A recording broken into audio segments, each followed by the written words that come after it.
Hi folks, welcome back to the Horde. So about 10 to 3, 24.5 Celsius, 29 degree relative humidity, 76 on this one. Sunday, 5/3. Batteries aren't quite charged, or they are charging rather. And there's the old Energizer.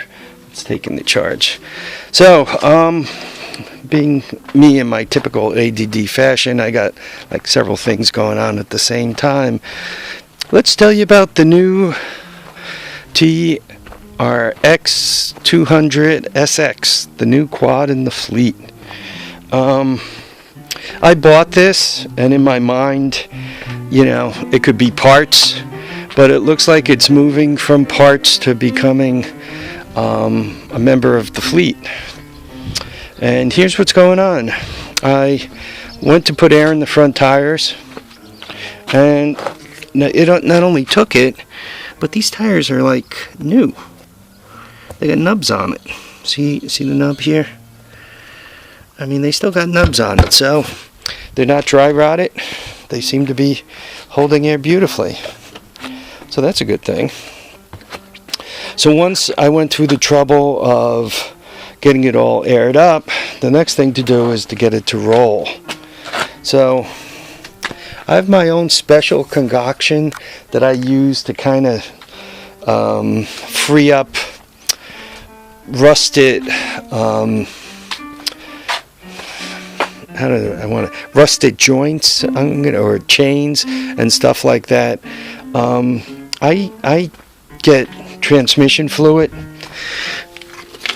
and mix some diesel in with it, and then paint it on. PB blaster, stuff like that. I find that's good, but it doesn't stay on for like long period of time. This transmission fluid stuff really has a tendency to stay there, and the nice thing about diesel fuel is it helps it wet. So it kind of gets in there and stays there. I would consider PB blaster and junk like that better at kind of getting to the leak, or getting to the non-functioning joint, like for breaking loose assemblies. I consider that better. But when I'm kind of painting it on wholesale, this stuff sticks a little better and kind of stays on a little more. And here's how well it works, right? I mean, I'm just, you know, right, so it's not quite perfect, but it does roll now, which is a nice plus. I also kind of freed up the front end, so it steers, right? And in addition, I played with the cables a little bit, and it appears as if they freed up too. I like that concoction, and this is for reverse, right? Yeah, everything seemed to loosen up pretty good. So that makes me happy. If I had to guess, this thing must have gone into the shop for front tires, because these valves look like really new, and it's sticking out too far. But I think it went in for, particularly for front tires. These aren't that new. These have a few miles on them.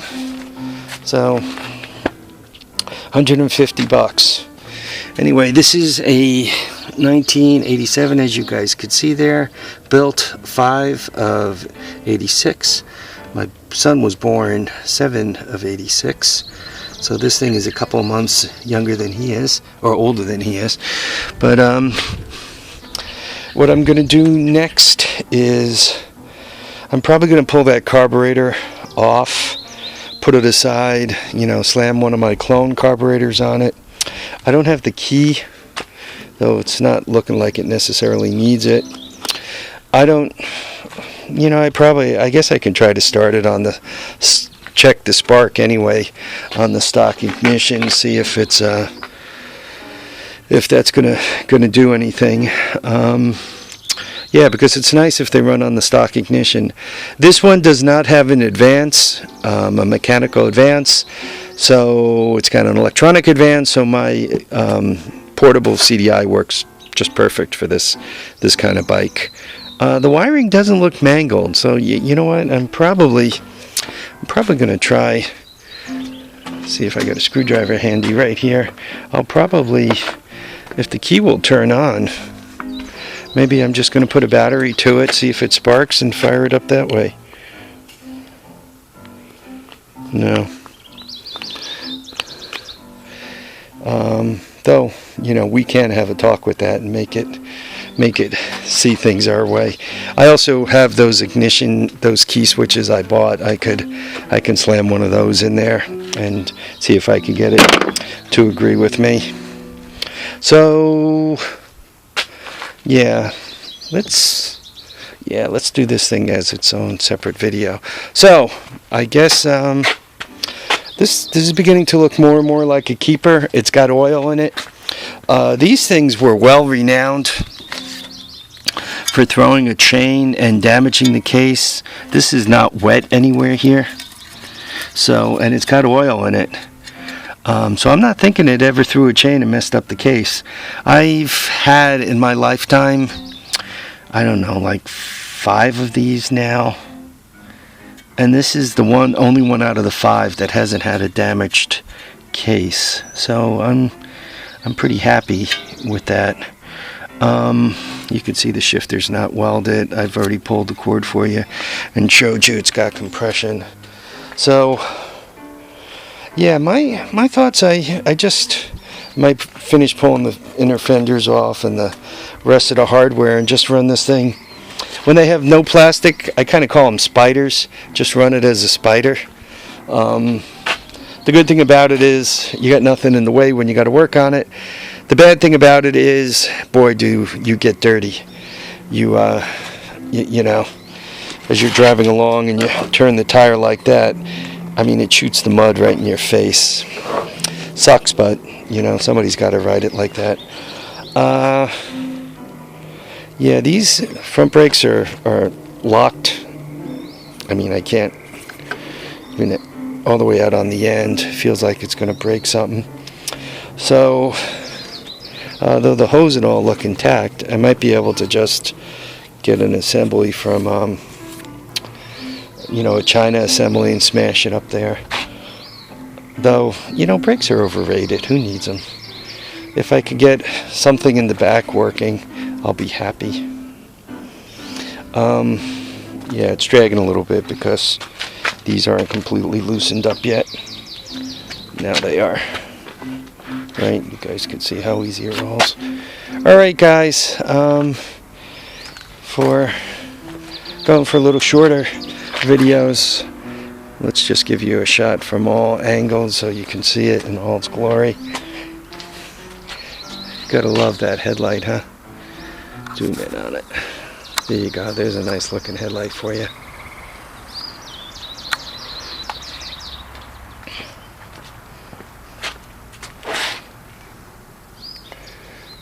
And lastly, the back.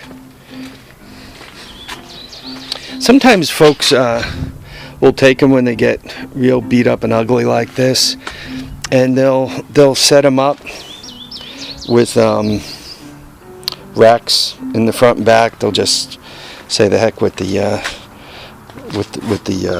plastic. They'll just set up a couple of racks in the front and the back, and they'll keep what they need here. I saw a video one where the guy had a Honda Predator generator up front, not the Predator, you know, those little red or blue ones up front, you know, the 2-strokers.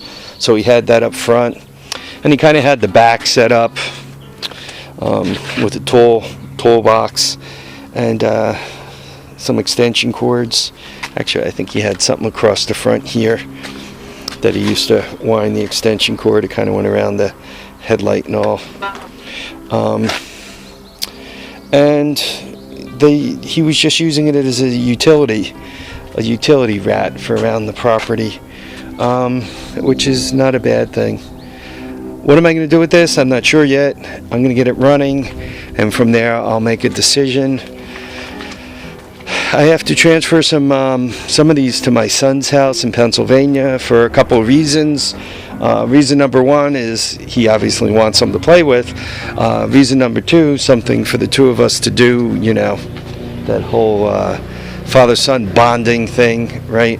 When I show up and we ride bikes, actually, when we show up and I fix the bikes, and then he'll ride them when I'm not there and break them, and then show up again and fix them. That's typically how it goes.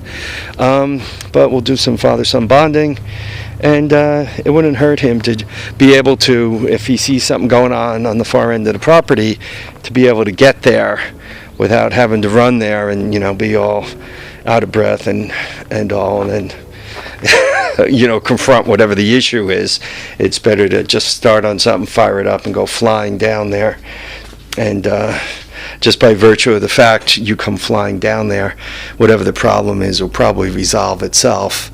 If it's a person or an animal, when they see the quad coming in, more than likely they'll run away. Right? Where if they see you running at them, especially if it takes you 5 minutes to get there, you know, that gives them all kinds of time to do some thinking. Most people rather not be crashed into. Most animals rather not be run down by a quad, so they normally kind of split.